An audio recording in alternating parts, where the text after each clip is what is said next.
Thursday. Tonight, Mom came out to my room and she had a flyer in her hand. And as soon as I saw it, I knew exactly what it was. It was an announcement that the school is having tryouts for a winter play. Man, I should have thrown the thing out when I sat on the kitchen table. I begged her not to make me sign up. Those school plays are always musicals, and the last thing I need is to have to sing a solo in front of the whole school. But all my begging seemed to do was make Mom more sure I should do it. Mom said the only way I was going to be well-rounded was by trying different things. Dad came in my room to see what was going on. I told Dad that Mom was making me sign up for the school play, and that if I had to start going to play practices, it would totally mess up my weightlift schedule. I knew that would make Dad take my side. Dad and Mom argued for a few minutes, but Dad was no match for Mom. So that means tomorrow, I've got an audition for the school play. Friday. The play they're doing this year is The Wizard of Oz. A lot of kids came wearing costumes for the parts they were trying out for. I've never seen the movie, so for me, it was like walking into a freak show. Mrs. Norton, the music director, made everyone sing My Country 'Tis of Thee, so she could hear our singing voices. I did my singing tryouts with a bunch of other boys whose moms made them come too. I tried to sing as quietly as possible, but of course, I got singled out anyway. What a lovely soprano! I have no idea what a soprano is, but from the way some of the other girls were giggling, I knew it wasn't a good thing. Trials went forever. The grand final came with auditions for Dorothy, who I guess is the lead character in the play, and who should try out first but Patty Farrell. Da da da da da tap tap tap tap tap tap tap. I thought about trying out for the part of the witch because I heard that in the play the witch does all sorts of mean things to Dorothy. But then somebody told me there's a good witch and a bad witch. And with my luck, I'd end up being picked to be the good one. Monday. I was hoping Mrs. Norton would just cut me from the play, but today she said that everyone who tried out is going to get a part. So look at me. Mrs. Norton showed the Wizard of Oz movie so everyone would know the story. I was trying to figure out what part I should play, but pretty much every other character has to sing or dance through the movie at one point for another. About halfway through the movie, I figured out what part I wanted to sign up for. I'm going to sign up to be a tree because 1, they don't have to sing, and 2, they get to bean Dorothy with apples. Getting to peg Patty Farrell with apples in front of a live audience would be my dream come true. I may actually have to thank Mom for making me do this play once it's all over. After the movie ended, I signed up to be a tree. Unfortunately, a bunch of other guys had the same idea as me, so I guess there are a lot of guys who have a bone to pick with Patty Farrell. Wednesday. Well, like Mom's always said, be careful what you wish for. I got picked to be a tree, but I don't know if that's such a good thing. The tree costumes don't actually have armholes, so I guess that rules out any apple throwing. I should probably feel lucky that I got a speaking part at all. They had too many kids trying out and not enough roles, so they had to start making up characters. Rodney James tried out to be the Tin Man, but got stuck with being the shrub. Friday. Remember how I said I was lucky to get a speaking part? Well, today I found out I only have one line in the whole play. I say it when Dorothy picks an apple off my branch. Ouch. Bloop. That means I just have to go to a 2-hour practice every day just so I can say one stupid word. Ouch. I'm starting to think Rodney James got a better deal as the shrub. He found a way to sneak a video game into his costume, and I'll bet that makes the time go by. Beep boop, beep boop.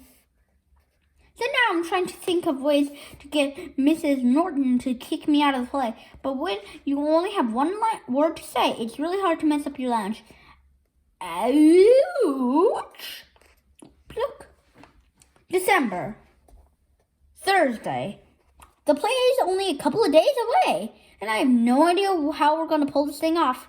First of all, nobody is bothered to learn their lines, and that's all Mrs. Norton's fault. During rehearsal, Mrs. Norton whispers everyone's lines to them from the side of the stage. I'll get you, my pretty. I get that you're pretty. I wonder how it's going to go next Tuesday when Mrs. Norton is sitting at her piano 30 feet away. Another thing that's stirring up everything is that Mrs. Norton keeps adding new scenes and new characters. Yesterday, she brought in this first grader to play Dorothy's dog, Toto. But today, the kid's mom came in and said she wanted her child to walk around on two legs because crawling around on all fours would be too degrading. And now we've got a dog that's going to be walking around on his hind legs for the whole show. But the worst change is that Mrs. Norton actually wrote a song that us trees have to sing. She said everyone deserves a chance to sing in the play. So today, we spent an hour learning the worst song that's ever been written. We three trees. Thank God Roderick wouldn't be in the audience to see me humiliate myself. Miss Norman says this play is going to be a semi-formal occasion, and I know there's no way Roderick is going to wear a tie for a middle school play. But today wasn't all bad. Toward the end of practice, Archie Kelly tripped over Rodney James and chipped his tooth because he couldn't stick out his arms to break his fall. Go! So the good news is they're letting us trees carve out armholes for the performance. Tuesday. Tonight was the big school production of The Wizard of Oz. The first time that things were not going to happen before the play even started. I was peeking through the curtain to check out how many people showed up to see the play. And guess who was standing right up front? My brother Roderick, wearing a clip-on tie. He must have found out I was singing, and he couldn't resist the chance to see me embarrass myself. The play was supposed to start at 8 o'clock, but it got delayed because Rodney James had a stage fright. You'd figure that someone whose job it was to sit on the stage and do nothing could just suck it up for one performance, but Rodney wouldn't budge, and eventually his mom had to carry him off. The play finally got started around 8:30. Nobody could remember their lines, just like I predicted, but Miss Norman kept things moving along with her piano. The kid who played Toto brought a stool and a pile of comic books onto the stage, and that totally ruined the whole dog effect. Da-da, da-da, da-da. When it was time for the forest scene, me and the other trees hopped on into our positions. The curtains rose, and when they did, I heard Manny's voice. Papi! Great. I've been able to keep that nickname quiet for 5 years, and now all of a sudden the whole town knew it. I could feel about 300 pairs of eyeballs pointed my way. So I did some quick ad-libbing, and I was able to deflect the embarrassment over to Archie Kelly. I think you dropped an apple, Bubby. But the major embarrassment was still on the way. When I heard Mrs. Norton playing the first few bars of We Three Trees, I felt my stomach jump. I looked out at the audience and I noticed Roderick was holding a video camera. I knew that if I sang the song and Roderick recorded it, he would keep the tape forever and use it to humiliate me for the rest of my life. I didn't know what to do, so when the time came to start singing, I just kept my mouth shut. We three trees from yonder glen. For a few seconds there, things went okay. I figured that if I didn't technically sing the song, then Roderick wouldn't have anything to hold over my head. But after a few seconds, the other trees noticed I wasn't singing. I guess they must have thought I knew something that they didn't, so they stopped singing too.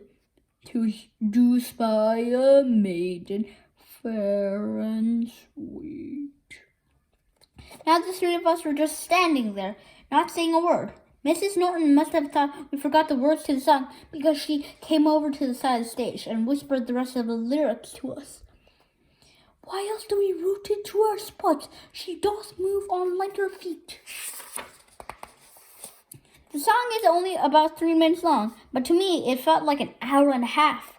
I was just praying the curtains would go down so we could hop up off the stage. That's when I noticed Patty Farrell standing in the wings. And if looks could kill, us trees would be dead. She probably thought we were ruining her chances of making it to Broadway or something. Seeing Patty standing there reminding me why I signed up to be a tree in the first place. Look! Pretty soon, the rest of us of the tree started throwing apples too. I think Toto even got on the act. Somebody knocked the glasses off at Patty Farrell's head, and one of the lenses broke. Mrs. Norton had to shut down the play after that because Patty can see 2 feet in front of her without her glasses. After the play was over, my family went home together. Mama brought a bouquet of flowers, and I guess they were supposed to be for me. But she ended up tossing them in the trash can on the way out the door. I just hope that everyone who came to see the play was as entertained as I was.